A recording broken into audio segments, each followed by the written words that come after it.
matinale Tocsin, 7h30, 8h30, à la volée. Et à la volée, nous recevons Guilain Benessa, avocat, docteur en droit, enseignant à l'Université de Strasbourg. Je suis très très heureuse en tout cas de vous avoir aujourd'hui pour ce livre, Le référendum impossible, préfacé d'ailleurs par Michel Onfray. Comment faire taire le peuple aux éditions L'Artilleur. Voilà, donc on vous entend désormais. On a votre retour, Guilain Benessa. Je suis, ce que je disais, très heureuse de vous avoir. D'abord parce que vous venez de sortir ce livre, parce qu'on a l'habitude de vous recevoir et que vos interventions sont toujours extrêmement brillantes et éclairantes pour nous tous. Mais aujourd'hui, vous apportez, en tout cas, si ce n'est une réponse, en tout cas, vous sonnez le tocsin. C'est d'ailleurs la fin de votre préambule. On est très heureux que vous sonniez le tocsin chez nous, chez Tocsin, puisque vous le dites, je vous cite, vous concluez votre préambule par ces mots: « Nous ne vivons pas plus vraiment en démocratie », vous reprenez là les mots de Mathieu Bocoté, il est temps de sonner le tocsin. Et d'ailleurs, je voudrais citer un autre morceau de votre préambule qui est très fort pour que tout le monde comprenne où nous sommes. Et ensuite, évidemment, je vous donne la parole pour qu'on puisse faire ce constat ensemble. La démocratie, dites-vous, est vidée de son sens. Elle n'est plus qu'un rituel en déshérence, ponctué de dimanches atones, vaguement secoué par la cloche de 20h, l'annonce des résultats et les débats 1000 fois joués qui s'ensuivent, lorsqu'ils ne sont pas remplacés par une bonne vieille comédie franchouillarde à l'image de TF1 qui choisit d'écourter sa soirée du premier tour pour diffuser une énième fois Les Visiteurs. Ou comment, écrivez-vous, Christian Clavier, grimé en Jacouille la fripouille, se substitue aux sondeurs de l'IFOP et aux teneurs de la politique, le seul jour qui compte dans l'agenda électoral. Voilà, le peuple n'est plus souverain, c'est vraiment ce que vous écrivez et la raison pour laquelle aujourd'hui vous souhaitez sonner le tocsin dans un livre très bien écrit et avec de l'humour. Vous citez Echarpe Péguy et Astérix en Corse, qui est quand même assez fantastique.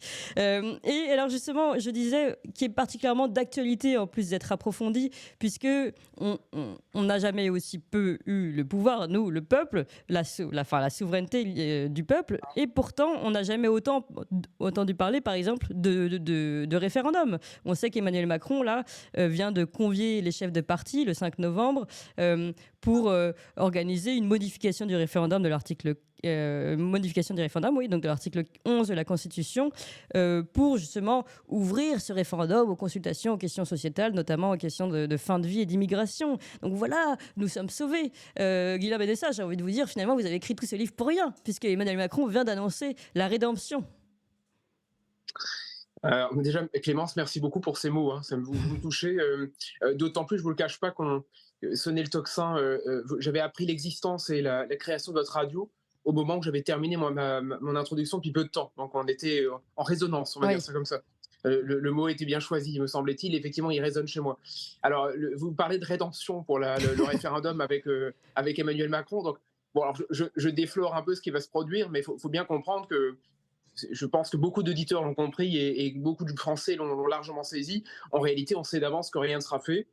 Non pas parce que je fais du Macron-bashing, c'est pas du tout le but, mais parce que ce que j'essaie de montrer dans mon livre, justement, c'est que ça fait extrêmement longtemps qu'on fait miroiter des réformes sur le référendum. Ça fait extrêmement longtemps que, et alors là, je passe tout le monde en revue dans le livre, de Mitterrand, en passant par Chirac, en passant par, Sarkozy, Emmanuel Macron aujourd'hui, exactement. De toute façon, on a presque inscrit dans l'ADN de nos institutions qu'il fallait faire semblant de réformer le référendum pour ne surtout pas vraiment le réformer et finalement surtout ne plus l'utiliser, puisque la catastrophe advenue de la Constitution européenne en 2005 et du non français a de toute façon sonné la fin d'un référendum, en tout cas d'un vrai référendum. Et d'ailleurs, peut-être qu'on en parlera, il faudra voir si jamais on a un référendum, est-ce que ce sera un vrai référendum avec une vraie question ou un pseudo-référendum pour faire semblant de poser une question. C'est aussi ce que j'essaie de montrer, c'est le vrai problème du référendum, c'est sur quoi est-ce qu'on référende, et ça, la question est totalement ouverte, et à mon avis, Macron aura déjà du mal, à trouver une majorité, et de deux, à poser une vraie question. Oui, et puis en fait, a-t-il vraiment envie de faire ce référendum? Évidemment, vous répondez dans votre livre non. D'ailleurs, 2 citations que j'ai découvertes grâce à vous, en vous lisant. Celle de Jean-Claude Juncker, qui était à l'époque à la tête de la Commission européenne, qui veut vraiment tout dire et qui va poser aussi bien le problème de notre sujet du jour. Il ne peut y avoir de choix démocratique contre les traités. Donc, il sous-entend les traités européens, etc. Donc, on comprend qu'en fait, si on fait un référendum mais qui va contre contre le traité, et finalement, autant ne pas le faire ou autant l'annuler, puisque finalement, il ne mérite pas de passer. Et puis une autre citation de Valéry Giscard d'Estaing. Alors, on connaissait ses positions en 2005, hein, mais il dit: c'est une bonne idée d'avoir fait un référendum à la condition que la réponse soit oui. Voilà, tout est dit. C'est drôle, mais ça l'est pas tant que ça. Ah mais vous avez raison, c'est tragiquement drôle, hein. C'est-à-dire, je connaissais la citation de Giscard et celle de Juncker avant d'écrire le bouquin. J'avais juste, si vous voulez, j'avais oublié, et c'est ce que j'ai essayé de faire dans mon livre, j'avais oublié combien c'est rigoureusement logique. C'est-à-dire que la phrase de Juncker, il ne peut y avoir de démocratie en dehors des traités, ou la phrase de Giscard disant le référendum oui à condition qu'on y réponde oui, les deux sont logiques parce que, en fait, on a tout fait pour faire croire à l'existence d'une question posée au peuple et pour faire croire que c'était possible, ou alors on a tout fait pour faire exister des référendums à condition effectivement qu'il n'y ait qu'une seule réponse à donner. Oui, c'est ça. Alors, l'emblème par excellence, hein, je l'écris dans le bouquin largement, c'est le référendum de Maastricht et celui de 2005 sur la Constitution européenne. Dans les deux cas, et de toute façon c'est le cas des référendums sur l'Europe, on en a eu 3 en fait, hein, mais les deux derniers, 92 et 2005, en fait les deux référendums c'est un jeu truqué, c'est des questions, j'appelle ça dans mon livre des questions à choix unique. C'est-à-dire qu'on fait semblant d'avoir des QCM, on fait semblant de dire aux gens vous répondez oui, non ou rien du tout, je veux dire vous êtes libre, mais en fait on leur dit non, si déjà vous avez un référendum, si déjà on vous pose une question, n'oubliez pas qu'il y a une seule réponse à donner, c'est de voter oui à l'Union européenne. Donc, en réalité, c'est, si vous voulez, déjà le référendum, on ne l'utilise plus du tout, et les dernières fois qu'on l'a utilisé, on l'a fait de telle manière à ce qu'en réalité, il y ait une réponse donnée avant même que la question soit posée. Donc, en réalité, on n'a pas eu de vrai référendum depuis maintenant une quarantaine d'années, hein, tout simplement. Oui, de toute façon, même quand le référendum est fait, il est dénié après et passé outre le vote 2 ans plus tard. Donc, de toute façon, on voit bien que de toute façon, même quand le peuple n'obéit pas aux injonctions, la strate supérieure n'obéit pas au vote du peuple. Donc, on a ici, en effet, une impasse totale et le fait... officiellement, nous ne sommes plus, c'est ce que vous dites, nous ne sommes plus en démocratie si le vote du peuple n'est plus respecté. Ah mais à l'origine, quand j'ai commencé la rédaction de ce livre, j'étais parti sur les démocraties au sens un peu large du terme. Et je me suis rendu compte petit à petit, déjà qu'il y a pas mal de gens qui écrivent sur les démocraties, mais c'est pas une question de me démarquer, c'est parce qu'en fait, le nœud de la souveraineté nationale ou la souveraineté populaire, il faudrait s'accorder, mais c'est pas... On ne va pas rentrer non plus dans ce genre de distinction. Le nœud de la souveraineté populaire aujourd'hui, c'est la démocratie, mais c'est le référendum, parce que le référendum, c'est l'expression par excellence de la démocratie. Qu'on le veuille ou non, la démocratie, le moment référendaire, le fameux dimanche où les gens vont voter pour, que ce soit pour un oui à Maastricht ou un non à que sais-je, je veux dire, aux consultations du général de Gaulle, à la limite, peu importe. C'est un grand moment où même si la question est forcée, puisque les Français n'ont pas le choix de la question, il y a une incertitude. Il réside une incertitude. C'est-à-dire, finalement, les gens ont le choix, on leur laisse un libre choix à, d'un coup, avoir 2 camps, une opposition, oui, non, et choisir entre les deux. C'est un vrai moment démocratique, qu'on le veuille ou non. Il y a un choix. Et ce que j'explique, c'est que, en réalité, vous me citiez, et vous aviez la gentillesse de citer mon introduction, ce que j'essaie de dire, c'est qu'en fait, la démocratie est morte parce que, vu que les élections, on peut le dire, sont pipés d'avance, puisqu'on a désigné, je veux dire, le camp du bien contre le camp du mal. On aura, je sais qu'il circule, vous savez, des mèmes sur Internet assez drôles, où vous avez Marine Le Pen à 92 ans et Emmanuel Macron à 80 ans qui continuent le duel, et où chaque fois l'écart se rapproche un peu, mais au bout, c'est toujours le même qui gagne. C'est ça assez drôle, parce que sur le fond, c'est ça. C'est-à-dire qu'on organise les conditions d'une élection dans lesquelles, vu qu'on sonnera la lie et la cloche de la Shoah dans l'entre-deux tours, de toute façon, la réponse est presque connue d'avance. Ce qui fait que le dernier moment d'incertitude dans cette espèce de destin programmé du camp du bien, c'est le référendum, parce qu'on ne sait pas trop ce que ça a donné. Le problème, c'est que lorsque ça a mal tourné pour les élites, c'est-à-dire le référendum de 2005, on a verrouillé l'opération, et je rappelle dans mon bouquin combien, en fait, et ça c'est vraiment intéressant, c'est que dès le moment où le non sort des urnes en 2005, en fait, il est déjà programmé pour être renversé par de toute façon, une autre, une manière, une méthode, un procédé, pour de toute façon le mettre sous terre et faire passer la Constitution autrement. Oui, Donc mais de toute façon, le non... c'est absolument passionnant dans votre livre. Est-ce que vous pouvez nous donner un petit peu plus de détails? Parce que je ne pense pas que nos auditeurs connaissent tout ça.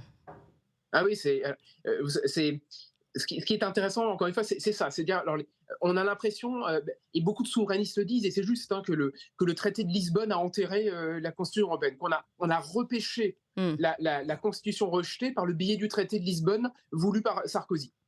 Évidemment, cette présentation est juste, c'est vrai. Mais ce que j'explique dans le livre, en détail, c'est qu'en réalité, avant même que le nom sorte, et au lendemain même du nom qui est sorti en France, les édiles européennes se sont mis en route, se sont mis en œuvre pour trouver une solution de repêchage, mais surtout en des termes explicites, et la Commission, et les parlementaires européens, et les juges européens, et tous les autres ont immédiatement dit en réalité, ce n'est pas vraiment un problème parce qu'il existait au sein même des traités, il existait une solution qui était juridiquement prévue pour contourner la possibilité d'un pays à dire non. Ce qui veut dire qu'en fait, on avait prévu les armes en amont pour que si jamais ça tourne mal, on trouve une solution pour de toute façon s'en sortir. Donc en réalité, les dés étaient pipés avant même que le scrutin ait eu lieu en 2005. Oui, c'est là qu'on voit qu'on est dans une forme de société du spectacle, plutôt de démocratie du spectacle, une grande mascarade, comme vous l'expliquez exactement. Alors, aujourd'hui, justement, on fait ces constats. J'aimerais d'abord que vous disiez tout à l'heure, pour revenir au concret, Emmanuel Macron qui annonce, qui parle de référendum. On les voit tous reprendre ce mot référendum. Je voudrais juste que vous nous expliquiez pourquoi c'est pipé d'avance également.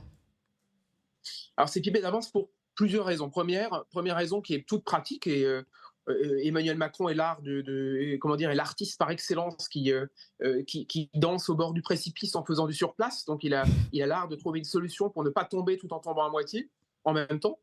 Il faut déjà, donc première chose, lui trouver une majorité.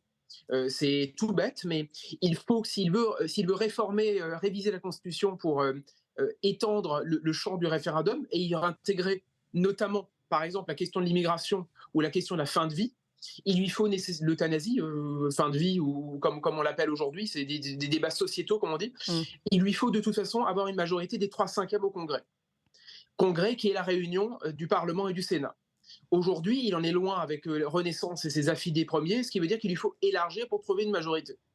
Quand on voit l'état de délabrement, je veux dire, de son propre, du champ parlementaire, quand on voit en plus combien la guerre en Israël a fait surgir je veux dire, des tensions énormes vis-à-vis de la France insoumise, le RN qui quelque part essaie de rentrer dans le rang, etc. Je veux dire, les conflits sont abyssaux et la marge de manœuvre est étroite. Donc déjà, premier élément tout simple, Emmanuel Macron aura-t-il une majorité? J'ai beaucoup de mal à le croire, mais admettons qu'il en ait une. Deuxième problème, et pour répondre clairement à votre question, s'il choisit d'ouvrir le débat pour dire on fait rentrer dans l'article 11, donc dans la perspective d'un référendum, l'immigration ou la fin de vie. Admettons encore qu'il ait une majorité sur un morceau. Il faudrait une majorité sur le tout. Or, on sait que le RN, ou Reconquête, ou la droite en général, d'ailleurs, de Ciotti, etc., est assez amène sur la question de l'immigration. On sait qu'ils ont assez peu envie d'ouvrir le débat sur la question de l'euthanasie, par exemple. Donc, on aura de nouveau un verrou. Vous voyez, on aura une majorité sur un morceau, mais pas sur l'autre. Troisième verrou, et non des moindres, et je l'explique largement dans le livre, c'est qu'une telle révision est soumise à l'aval des juges, c'est-à-dire du Conseil constitutionnel. Et là, le Conseil constitutionnel, depuis environ, grosso modo, 3-4 ans, joue un grand jeu, qui est de dire attention, n'oubliez pas qu'existe la formule magique de l'état de droit. Et l'état de droit veut notamment dire, et ça, on a du mal à le comprendre parce que c'est un mot magique, l'état de droit veut notamment dire l'intégralité, et je dis bien l'intégralité, de toutes les normes, injonctions, recommandations, observations, déclarations, etc., européennes. Ce qui veut dire que si demain, vous révisez la Constitution pour un référendum sur l'immigration, avant même que le référendum n'ait lieu, le juge risque d'y mettre sa patte en disant « pas touche à l'immigration », puisque si jamais vous référendez sur ce sujet, vous vous excluez de toutes les déclarations, les droits, les injonctions posées par l'Union européenne. Donc moi, j'ai envie de dire, de toute façon, c'est une boîte de Pandore qui, à un moment ou à un autre, sera sanctionnée soit par le politique, soit par le judiciaire, tout de suite, en amont ou en aval, c'est-à-dire après que la question soit posée. Il y aura une façon de faire rentrer tout ça tranquillement au bercail. Ouais, alors ça, c'est encore votre constat que vous décrivez très bien dans ce livre. Deuxième proposition d'Emmanuel Macron, c'est d'abaisser les seuils à 1 million d'électeurs pour engager un RIP. Alors, RIP, officiellement, c'est référendum d'initiative partagée, donc ce sont les parlementaires qui peuvent lancer ce référendum. Mais vous l'appelez Rest in Peace. Alors, expliquez-nous. Oui, alors le RIP, je l'appelle Rest in Peace parce qu'effectivement, parce que ça relève plus pour moi du tombeau et de la, je veux dire, d'un truc spectral que de la réalité de la vie. C'est-à-dire, le RIP, c'est un spectre, hein, c'est le fantôme constitutionnel, c'est-à-dire, vous savez, je ne veux pas faire un cours de droit, mais on appelle souvent en droit les cavaliers budgétaires. Ce sont les dispositions qui n'ont strictement rien à voir avec le budget et qu'on essaye de mettre au chausse-pied dans la loi Oui, pour faire semblant de ne pas le traiter, oui, pour vous oui. le traiter quand même. Hum, Le RIP, c'est un référendum qui n'en est pas un. C'est le cavalier référendaire. C'est-à-dire que le RIP, c'est une invention en 2008 qu'on a donc créée pour donner l'impression qu'existait un référendum, un nouveau type de référendum partagé. En fait, pourquoi je dis Rest in Peace, pourquoi pour moi il est voué à l'échec, c'est que, d'une part, l'initiative du RIP, elle vient pas du peuple, elle vient des parlementaires. Donc déjà, je veux dire, quand on dit référendum, oui, là, le soi-disant référendum partagé qui ressemblerait à un RIP populaire, on va dire, déjà, c'est très discutable. Ensuite, deuxième élément, il faut que le RIP ne porte pas sur une loi vieille de moins d'1 an. Ce qui signifie, par exemple, qu'on ferait un RIP sur la réforme des retraites, même si le Conseil constitutionnel l'admettait, on ne pourrait pas le faire, puisque de toute façon, le RIP porterait sur une réforme trop récente. Donc ça veut dire qu'il y a des réformes qu'on pourrait retoquer par l'aval du peuple, mais d'autres qu'on ne pourrait pas, parce qu'elles sont trop hum, actuelles. Donc vous hum. voyez les limites. Ensuite, on nous dit, oui, il faut 1 million, enfin, aujourd'hui, il faut environ 5 millions de signataires en moins de 9 mois. Donc c'est-à-dire que 5 millions de Français doivent soutenir en moins de 9 mois le projet. Oui, Emmanuel Macron nous dit qu'il faudrait le passer à 1 1 million. million. Voilà. Pourquoi pas, ça permet d'ouvrir un peu les vannes, mais je rappelle encore que de toute façon, dans l'intervalle, il y a de nouveau le Conseil constitutionnel qui est là pour sanctionner le RIP après même que les parlementaires se soient positionnés. Ce qui veut dire qu'en bout de course, vous voyez que oui, certes, on libéralise, Emmanuel Macron veut assouplir un peu la donne, mais vous savez ce que c'est le problème, c'est que assouplir veut dire toucher, on va dire, à 10% de la chose. Or, si on veut vraiment que le RIP fonctionne, c'est pas une vague réformette, il faudrait le refondre en large et en travers. Donc Hum. encore une fois, tant qu'on ne renverse pas la table, vous savez, on fait semblant de changer 2 cuillères, on a l'impression de changer l'articulation de la table. En fait, le dîner est mis, on sait ce qu'on va manger, Hum. on change juste un peu la vaisselle et le tour est joué. Ouais. Alors, comment on fait pour sortir de table? Ah, grande question. Non, parce que vous Il y a concluez comme ça dans votre livre. Vous dites au peuple, donc une injonction au peuple, de se réagréger pour réclamer sa place en majesté au centre de l'échiquier pour qu'il y ait à nouveau un démos dans la démocratie. Donc, comment on fait? Il y a deux méthodes. Il y a deux méthodes. Il y a une méthode à laquelle je ne crois absolument pas, mais j'essaie d'être objectif, hein, tout de même. Oui. Une méthode qui a plutôt mon assentiment. Alors, Hum. il y a la méthode des LR aujourd'hui et de d'autres, hein, qui essaient de dire on va jouer avec les règles du jeu et les modifier de l'intérieur. Alors, on a joué à ça Oui, dans oui, l'Union européenne depuis 40 ans, et certains nous disent aujourd'hui il faut élargir le champ de l'article 11 en espérant que Hum. une majorité s'y trouve, que les juges acceptent, etc. Enfin, vous voyez, C'est ce que nous a expliqué il faut, d'ailleurs Henri Guénaud, qui était chez nous il y a peu de temps.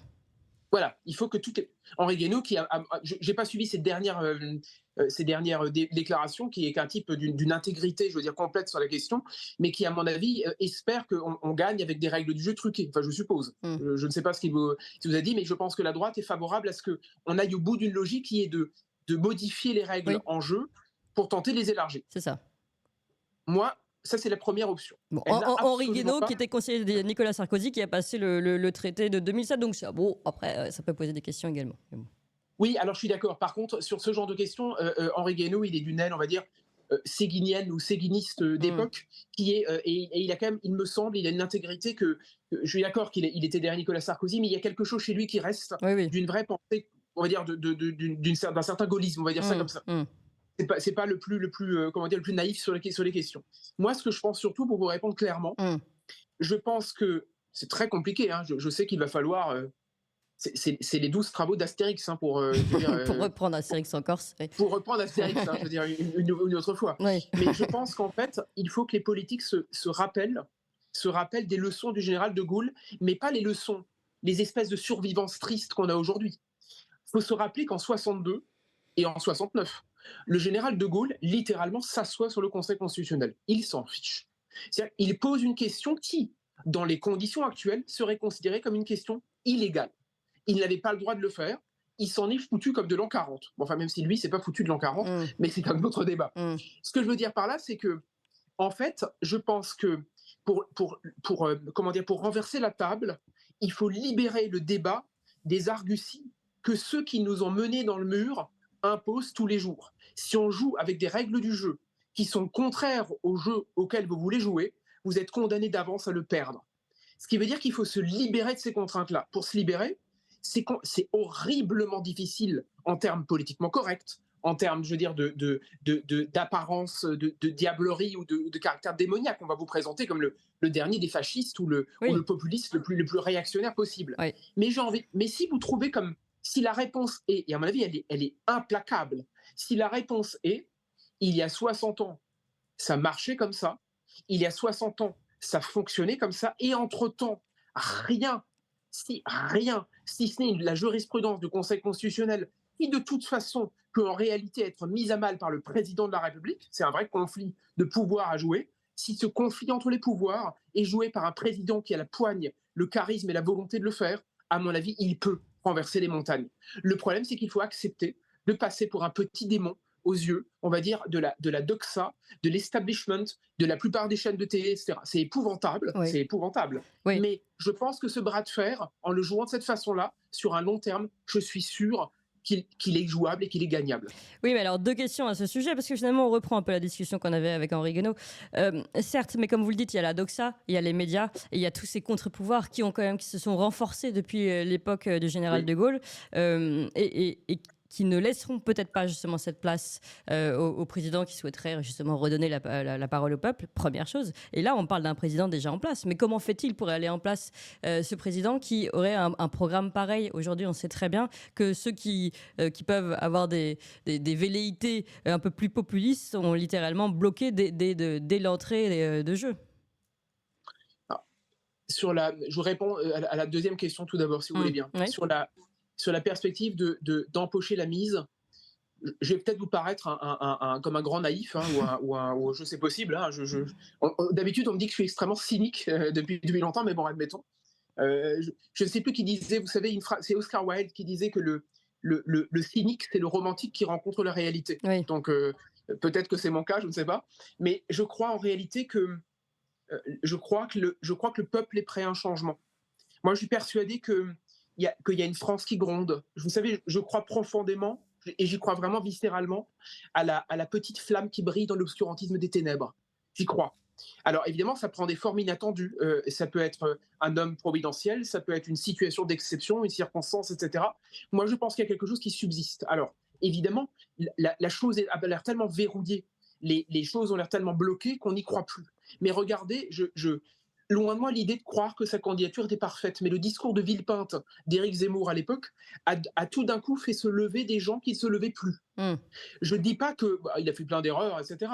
Mais de temps en temps, il y a quelque chose comme ça qui prend. Est-ce qu'il y aura une incarnation, un moment qui passera par autre chose qu'une forme d'éditorialiste un peu particulier ou qu'un personnage qu'on connaît déjà? Moi, j'y crois. Je pense qu'il y a une possibilité de le faire. Ensuite, vous me demandez si on peut ou pas renverser les contre-pouvoirs qui sont beaucoup plus puissants aujourd'hui. Donc, une fois arrivé à la présidentielle. Oui.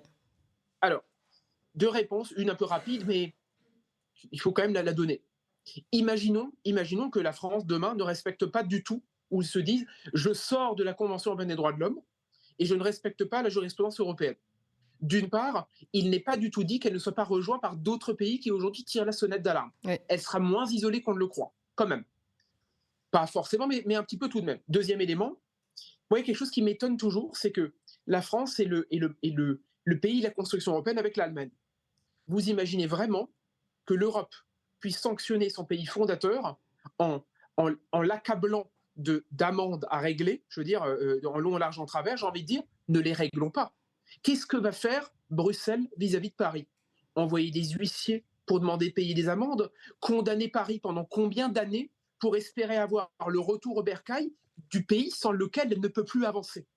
Donc je pense que ce bras de fer, je n'ai pas dit qu'il était facile, hein, mais je veux dire que dans une logique à mois ou à plusieurs années, je suis persuadé qu'il y a quelque chose à gagner de ce point de vue-là, parce que de toute façon, l'Europe ne pourra pas continuer si sa fille aînée ou sa grande prêtresse française ne continue pas avec elle. Donc, je pense que vous savez, je pense souvent que le problème des contre-pouvoirs, je ne dis pas qu'il n'y a pas des réalités pratiques derrière, je ne dis pas qu'il n'y a pas des zones de chantage terribles, mais regardez le Brexit. Je suis d'accord que l'Angleterre est dans une autre situation que la France. Mais j'anticipe peut-être un peu, mais je pense qu'en réalité, l'apocalypse qu'on vous prédit ne ressemblera en rien à la réalité tragique telle qu'elle se présentera. La meilleure des manières de faire, vous savez, c'est la théorie du chantage. Vous dites aux Français, on ne peut rien faire, sinon la vague de sauterelles va s'abattre comme les 12 plaies d'Égypte, mais en réalité, les 12 plaies n'adviennent pas le jour où on renverse le table. Oui, mais vous avez bien fait de préciser et de donner l'exemple du Brexit. Nous, on a suivi beaucoup ce qui se passait avec des gens en direct et des spécialistes des questions économiques, notamment de Grande-Bretagne, et on voit bien qu'au contraire, la Grande-Bretagne aujourd'hui remonte beaucoup plus, à des résultats beaucoup plus performants que ceux de la France. Donc, on se pose la question, en effet, de l'arrivée de sauterelles promises. On nous a dit que les enfants à Noël, les petits Anglais n'auraient pas de cadeaux de Noël, que tout était arrêté, que les livraisons, je ne sais pas quoi, qu'il n'y aurait pas de chapon dans le four. Enfin, on a voulu faire pleurer dans les chaumières, et on voit bien que finalement la situation. Alors après, il y a le Frexit, c'est-à-dire c'est une modalité, enfin le Brexit, pardon, une modalité. Puis après, il y a ce que veulent en faire les gouvernants. Donc si les gouvernants continuent à garder un cap qui est proche de celui de l'Europe actuelle, c'est encore un autre problème. Mais justement, là, vous nous avez parlé donc de cette solution. Première, modifier les règles de l'intérieur, finalement, solution molle, on va dire, voulue notamment par LR. Ensuite, la solution de se libérer des contraintes tout en restant, j'imagine, dans l'Europe actuelle. Et alors, justement, puisque vous citez le Brexit, vous n'envisagez pas le Frexit, sérieusement, ou pas? Ou oui? Alors, une réponse, je ne tourne pas autour du pot, de toute façon je ne fais jamais ça, mais je voudrais revenir sur le Brexit pour un élément qui est juridiquement très intéressant et politiquement très intéressant. Vous savez, quand le Brexit est survenu, tous les juges du monde entier se sont posé la question de savoir si, oui ou non, l'Angleterre pouvait partir comme ça, comme jeter la poudre d'escampette. Très intéressant. Les juges européens eux-mêmes, dans un arrêt dont on ne parle jamais, ont reconnu que quitter l'Union européenne, le Brexit, quitter l'Europe, relève d'un droit de retrait qui passe, et c'est la seule condition, j'insiste, par un courrier de notification. Oui, incroyable. Ça veut dire quoi? C'est simple. C'est incroyable. Hein. Ça veut dire que formellement, vous envoyez un courrier de notification, même sans huissier, c'est un LRAR que vous envoyez à Bruxelles pour dire « je quitte l'Europe ». Alors, évidemment, je plaisante parce qu'ensuite, les modalités pratiques sont épouvantables. Mais vous voyez que même l'Europe, par le biais de ses juges, a été obligée de reconnaître que, formellement parlant, quitter l'Europe relève d'un courrier de notification. J'envoie un courrier à mon voisin et je dis, bon, bah finalement, j'habite plus ici, je déménage. Hein. Voilà le Brexit. Hein. Après, tout commence. On est d'accord, les négociations, etc. Ensuite, sur la question du Frexit, je suis toujours partagé sur cette question, mais je vais essayer de répondre clairement. Dans mon cœur de Français souverainiste, on va dire, dans mon cœur total, le Frexit à ma préférence nette. J'aime les choses claires, que ce soit dans la vie comme dans le droit. Je veux dire, ça a le mérite de la clarté. Mais, un grand mais, je pense qu'en fait, c'est une solution qui n'est pas nécessaire. Je pense que si la France dit « je n'accepte rien et je n'appliquerai pas », ce n'est pas nécessaire de remettre en cause l'intégralité du système pour autant. Je pense qu'en réalité, c'est un piège, parce que c'est un piège d'une impopularité telle que de toute façon, l'étau se resserre. Par contre, de dire ma constitution est supérieure aux juges européens, mon droit national prime les règlements qu'on m'impose, le droit tel qu'il ressort de l'Élysée est supérieur aux arrêts du Conseil constitutionnel, suffit largement à faire appliquer ce que nous estimons être le droit national à l'envers des injonctions à la fois des juges français qui sont pris en fonction des juges européens et du droit européen lui-même. Donc je pense qu'en fait, on pourrait en discuter longuement et je ne suis pas forcément hostile à ce genre de débat, mais je pense qu'en réalité, renverser la table veut simplement dire je suis maître chez moi, je récupère la compétence qui est la mienne. Dois-je en passer par la modalité du Frexit? Je ne le crois pas, parce que même juridiquement, vous savez, Clémence, je m'excuse de faire une incise juridique, mais je suis obligé. très souvent, lorsqu'on parle entre souverainistes, vous savez, on est un peu des romantiques. On veut quitter, on veut sortir. Vous sortez le vin rouge et vous avez une belle discussion de table qui est passionnante. Et j'adore Oui. ça. Mais Bah, nous vous aussi. savez ce que veut On dire vous invite demain, on fait une journée Beaujolais en direct. avec plaisir. Vous savez juridiquement ce que veut dire la souveraineté. Être souverain, sur le plan juridique, ça veut dire, et c'est une invention superbe, ça veut dire avoir la compétence de sa compétence. Ça veut dire, j'ai la compétence de déterminer toutes les compétences qui en découlent. En gros, battre monnaie, faire ma justice, gérer mon immigration, mes frontières, etc. Si un président de la République disait, je suis souverain, je récupère pour mon pays la compétence de sa compétence, je pense que tout serait possible sans même qu'on ait besoin d'un débat extrêmement impopulaire sur la question du Frexit, tout simplement. Donc la réponse finalement, c'est de trouver un vrai, un homme fort, un homme politique fort qui est la conviction, la force, la colonne vertébrale, les valeurs pour pouvoir lutter contre tous ces contre-pouvoirs, comme vous l'avez dit, et cette doxa qui vont l'accuser de démon, de tous les noms. Et peut-être, alors là je rajoute, et d'ailleurs ça rejoint aussi ce que disait Henri Guénaud, il faut un homme fort, et il faut un peuple fort aussi. C'est-à-dire qu'il ne faut pas que le peuple se fasse balader par les médias, etc., ce qui arrive quand même assez souvent aussi. Quand on lui dit attention, cette personne-là est un démon vivant sur place et il ne faut pas voter pour elle parce que sinon eh bien, c'est le cataclysme. C'est aussi au peuple là, de savoir distinguer ce qu'on va nous sortir, ce qu'on va nous balader et puis la réalité. Il faut, à mon avis, plus qu'un homme politique, il faut refaire de la politique. Oui. Il faut refaire de la politique. Pour refaire de la politique, c'est qu'il faut refaire de la vie. Il faut s'occuper des débats de la cité. C'est-à-dire qu'il faut arrêter les débats de chambre à coucher, je veux dire, les débats wokistes de savoir si on a le droit de changer de sexe, et d'avoir cet œil perçant à la Orwell pour savoir ce que les gens font de leur vie privée. Je veux dire, l'État n'a pas à s'occuper de ça. Oui, parce que je rappelle quand même que pendant le Covid, on a quand même entendu un président de la République et des membres du gouvernement nous expliquer combien de temps on devait ouvrir la fenêtre et à quelle température on devait mettre le chauffage. Enfin, ça, c'était après le Covid d'ailleurs. Mais bon, donc on arrive quand même à des situations où, oui, on a perdu le politique, oui, c'est sûr. Ah, mais vous savez, vous avez raison, hein, le fait d'obliger de conseiller aux Français d'ouvrir la fenêtre, ou alors de conseiller aux Français de porter un col roulé ou de vivre à 19 degrés ou à 18,5, etc., c'est la négation du politique. Donc, il faut refaire la politique. Mais regardez, je suis peut-être encore une fois très optimiste, mais lorsqu'il y a eu les référendums de 92 et de 2005, Maastricht et la Constitution européenne, les gens se sont rués, hein, par centaines de milliers sur les traités et sur le texte référendaire pour jeter un œil à ce qu'il y avait dans la Constitution européenne. Ils étaient tout d'un coup passionnés parce qu'il y avait un débat politique. Oui. Moi, je suis sûr qu'on a endormi les gens. Évidemment, on les endort chaque jour un peu plus, ou on les radicalise d'ailleurs d'une certaine manière avec des questions dont en réalité la majorité silencieuse se fout comme de l'an 40 pour le coup. Je veux dire, tout le monde se fiche de savoir si le chauffage est à 19,5 ou à 20,2. Je veux dire, à part 3 écologistes radicaux et un président de la République spécialiste des somnifères et d'endormir les foules, tout le monde s'en fout.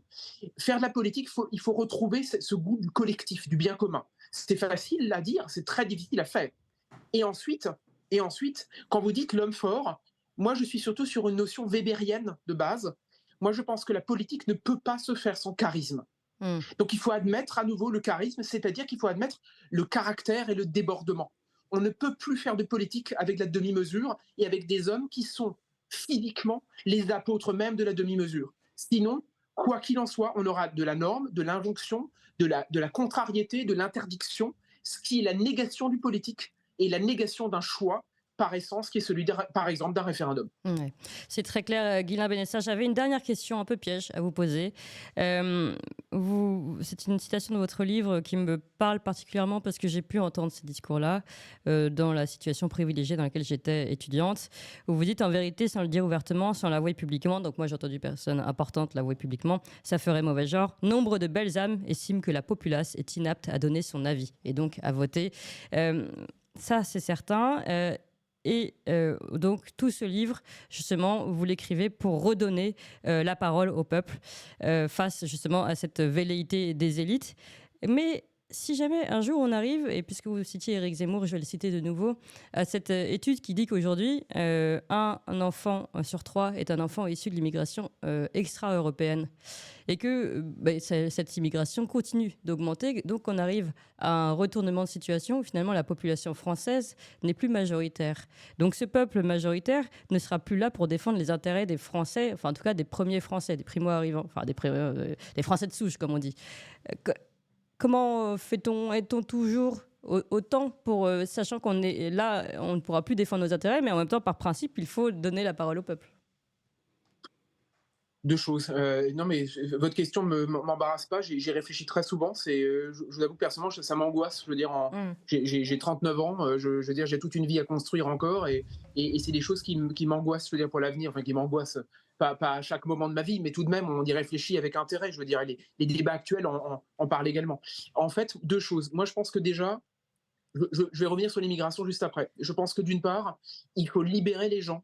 C'est très compliqué, mais il faut libérer la population, enfin le peuple. Il faut refaire peuple, donc il faut libérer les gens de l'emprise terrifiante des réseaux sociaux, de Netflix, etc. Il faut, si vous voulez, il faut recérébrer une foule pour la faire redevenir peuple. Ça passe pas par de l'éducation populaire à la mode stalinienne, hein. Absolument pas, absolument pas. Moi, je pense que chacun, au fond de soi, a une espèce de voix. J'entendais votre intervenant avant parler de la decency d'Orwell, Decency, de la common decency. J'y crois vraiment. Je pense que on a tous au fond de soi une espèce de petite voix qui nous dicte ce qui spontanément ressemble à une forme de bonne conscience populaire, quelque chose comme ça. Ce qu'on appelle le bon sens, le bon sens paysan souvent. Le bon sens paysan, exact. Ah mais je suis d'accord, mais regardez, aux États-Unis, je prends deux cinéastes très différents. Steven Spielberg et Clint Eastwood, l'un de gauche, l'un démocrate et l'autre républicain, ont tous les deux fait des films sur des gens, on va dire, attachés à une somme d'injonctions quotidiennes, de choses qui, chez eux, les meuvent et leur font faire des actes héroïques parce qu'ils sentent que la vie les appelle par là. Je pense notamment à Sully, qui était le film d'Eastwood, et au Pont des Espions, qui était le film de Spielberg. Je pense que des gens comme ça sont des modèles de cette common decency qu'on a tous au fond de nous et qui nous relie par-delà nos différences. Première chose. Deuxième chose, sur l'immigration, évidemment, la question du remplacement est une question centrale. Et c'est la question de toutes les autres questions, et là-dessus, ça fait 20 ans que j'en suis persuadé, toutes les autres questions sont totalement subsidiaires par rapport à cette question existentielle. Mais, regardez l'électorat de Donald Trump. Les latinos votent de plus en plus Trump. Donc les immigrés américains se séparent de leur réflexe clanique auquel la gauche veut les ramener, pour en fait se réapproprier une américanité derrière à laquelle ils aspirent. Je pense que plus la France... Et même, alors pardon, il y a eu tout un mouvement pour aller dans votre sens par rapport à Trump, qui s'appelle Leave the Plantation. C'était les Afro-Américains qui disaient justement, faut sortir de ce paradigme de nous sommes les anciens esclaves et nous sommes des victimes. Il faut sortir de ça. Et donc, nous votons Donald Trump. En effet, c'était vraiment très intéressant à suivre comme mouvement. Absolument. Ce qui veut dire que sans aller, vous savez, dans les débats sur assimilation, pas assimilation, intégration, moi je pense que ces débats, ils suscitent, ils hystérisent la chose pour des questions lexicales, alors qu'en réalité, plus que de savoir si l'immigration va nous submerger, parce que je pense que c'est une question qui est centrale, mais on ne pourra pas arrêter la mer avec les bras. Je veux dire, c'est quelque chose qui c'est un facteur terrible. On pourra peut-être minorer un peu les effets, mais ça va venir quoi qu'il en soit à terme. Ou alors on tombe dans le registre biblique. Oui, un petit peu, mais je pense qu'il faut surtout se rappeler que les immigrés qui aiment la France, parce que la France est belle, les immigrés auront de toute façon envie de vivre à la française. Mais pour ça, et ça c'est vraiment mon avis profond, il faut éviter que la France ressemble à l'autre, il faut que la France soit elle-même. Je pense qu'on aime la France lorsqu'elle est absolument elle-même, c'est-à-dire qu'elle correspond à ses racines. Vous savez, très souvent, on aime l'exotisme, non pas parce qu'il nous ressemble, mais parce qu'il nous appelle vers un ailleurs. Si la France est un ailleurs beau et respectable, quelque chose comme une chanson de geste, je suis sûr qu'un immigré va apprécier la chanson de geste plus qu'une espèce de chose décatie qui ressemble à un empire en déliquescence. Oui, ça c'est certain. D'ailleurs, c'est ce que disent beaucoup de professeurs qui disent quand on apprend vraiment l'histoire de France, eh bien, on arrive beaucoup mieux à intéresser des jeunes issus de l'immigration. Guilain Benessa, beaucoup de réactions évidemment de personnes qui vous écoutent avec beaucoup d'attention. Je rappelle donc les références de votre livre, Le référendum impossible, préface d'ailleurs de Michel Onfray, aux éditions L'Artilleur. On a d'ailleurs une auditrice qui nous dit, elle s'appelle mai. Très bonne intervention de Guilain Benessa. J'espère qu'il participera à la vie politique de la France. Et c'est l'occasion de citer justement la fin de la préface de Michel Onfray qui dit « Voilà aussi le jour venu de quoi faire un beau programme présidentiel ». Il cite votre livre. « Il faudra l'homme pour le porter. Il faudra que nous en reparlions ». 3 petits points. C'est une invitation à entrer dans la vie politique de Michel Onfray à vous, Guilain Benessa. Et est-ce que c'est quelque chose que vous pourriez envisager? Alors, sachant que vous êtes déjà dans la vie politique par justement le débat d'idées déjà, mais un petit peu plus dans l'arène, si je peux me permettre. Vous savez, Clément, je suis avocat, j'ai mes contentieux, mes dossiers, etc. J'écris autant que faire se peut à droite, à gauche, et j'essaye de participer à mon niveau. La vie politique en tant que telle, j'en ai honnêtement, je vais être tout à fait sincère, j'y ai jamais vraiment réfléchi parce que je pense que j'ai besoin de savoir que quelque chose de profond nous anime. La politique pour la politique m'a jamais intéressé une seule seconde. Par contre, vous savez, de temps en temps, on a une petite voix qui rejaillit au travers des livres. Alors, je vais vous faire une confidence qui va un peu m'éloigner du référendum. J'ai fait une rencontre il y a 3 ans ou 4 ans qui a changé ma vie. C'est que j'ai plongé dans Peggy. J'ai relu Peggy, ça faisait des années que je n'avais pas touché à ça, et j'ai redécouvert la noblesse même de la politique, le geste initial, le geste profond qui peut faire que chacun redécouvre ce que signifie la France. C'est presque une découverte, je ne cache pas, totale. Je veux dire, à l'aune de cela, si quelqu'un porte le flambeau de cette façon-là, oui, dans ce cas-là, la politique est possible. En l'espèce, s'il n'y a pas un geste péguiste, un vrai, je pense que ce sera évidemment sans moi. Eh bien, en tout cas, merci beaucoup Guilain Benessa, et vous êtes très très nombreux. On a des très très beaux commentaires en tout cas pour vous, sachez-le. Et beaucoup de personnes d'ailleurs qui disent mais on a besoin de vous, on a besoin de vous. Bon, en tout cas, nous, c'est vrai, on a besoin de vous. On était très heureux de vous avoir ici en direct, Guilain Benessa. Je rappelle ce livre, en tout cas, avant d'entendre Guilain Benessa au micro des prochaines présidentielles, vous l'avez déjà ici et vous pouvez retrouver son livre, surtout qui est absolument passionnant et très riche et qui vous permettra de comprendre beaucoup de choses. Je redonne ces références une dernière fois. Le référendum impossible, comment faire taire le peuple, aux éditions L'Artilleur. Merci beaucoup Guilain Benessa.